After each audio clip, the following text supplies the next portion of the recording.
Саламатсыздар ма ағайын? Бағдарламаға тағы да қош келдіңіздер. Менің есімім Абзал Дүйсенбекұлы Малбасқанов, дәрігер пульмонолог, торакалды хирург. Торакалды хирург деген сұрақ көп жағдайда туындап жатады. Не ол? Тараканный не деген сөз деп? Торакальный хирург деген торакс деген латын тілінен алғанда кеуде қуысы деген. Сол кеуде қуысының хирургымын. Енді сіздерге мына алдында мен өзімше цикл бастаған едік. ЖРВИ жайлы, инфекциялардың қалай өкпеде жүру барысы жайлы. Бірақ өзімізде білесіздер, мен инста парақшама тіркеліп қойсаңыздар да болады, ABK-Doc деген. Сол жерде сарысу жайлы мағлұмат беріңізші деген сұрақтар туындап жатыр. Сол себептен мүмкін қазіргі кезде күннің салқындағаннан ауру асқындырып осындай сарысу кеуде қуысына жиналуға дейін жеткізіп жатқан өзіміздің оқырмандарымыз бар шығар. Сол себептен сарысу жайлы айтып түсіндіргім келеді. Мына қарап отырсаңыз, кезінде Мұхаммед Али өзінің қызына айтқан екен. Бұл өмірде күшті әдемі заттардың барлығын мен Алла тағала тереңге тығып қойдым, соның барлығын қаптап қойдым деген.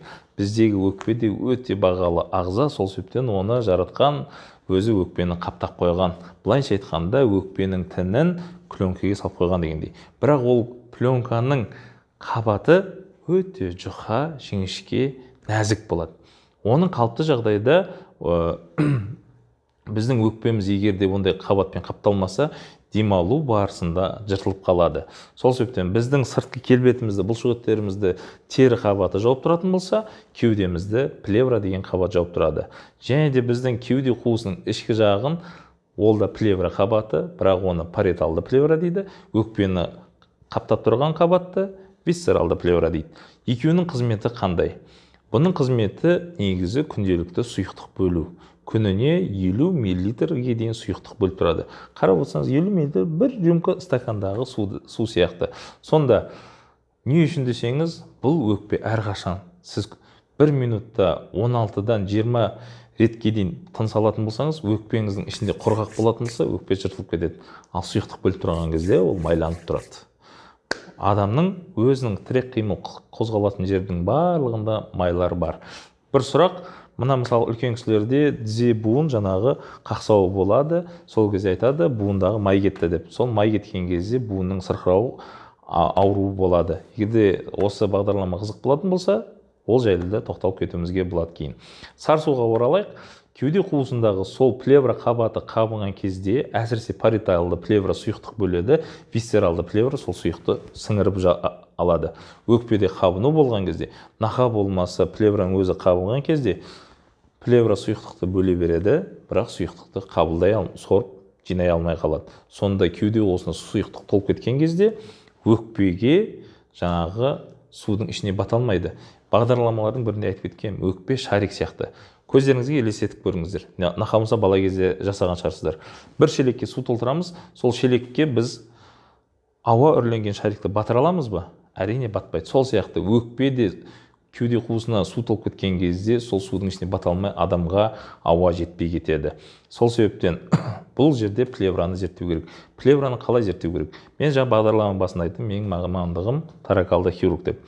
Торакалды хирург болған соң сарысудың себебі көп. Кейбірде париеталды плевра қабынып жатады, кейбірде висцералды плевра қабынып жатады. Пневмонияның әсерінен, жүректің қабынуының әсерінен, және де инфекция, тағы да паразиттер, басқа да вирустың әсерінен осы плеврит болып жатады. Сол плевритті ешқашанда рентгенмен диагноз қою мүмкін емес.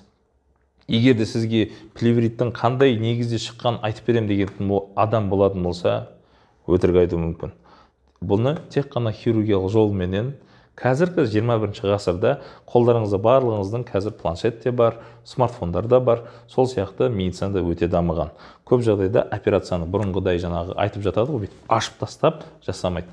Тек қана кішкентай ғана 1-2 тесік жасап, ішіне видеомен кіріп, ішін тазалап, жуып, зақымдалған жерлерді ретке келтіріп, жаңағы қабынған плеврадан кішкентай ғана кусочек алып, соны зерттейміз. Бұл 100% сіздің диагнозыңыз болады. Егерде аурудың диагнозын тура ретмен тура қоятын болсақ, ауруды емдеуде оңай болады. Әрі қарай асыра берсек не болады? Сарысу, тұрып қалған су болады.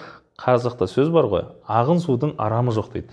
Тұрып қалған көл сасық дейді. Сол сияқты кеуде қуысында қалып қойған сарысу кейін іріңдеп кетеді. іріңдеп кетсе, ондай болса оның басқа үлкен асқынулары болады. Ол асқынулар тіпті өлімге дейін әкелуі мүмкін. Нақа болмаса мүгедектікке алып келіп соғады. Сол себептен денсаулығыңызға салғырт қарамаңыз. Бұның симптомдары қандай? Ентігу, дене қызуының көтерілуі, шаршағыштық, әлсіздік, тершеңдік.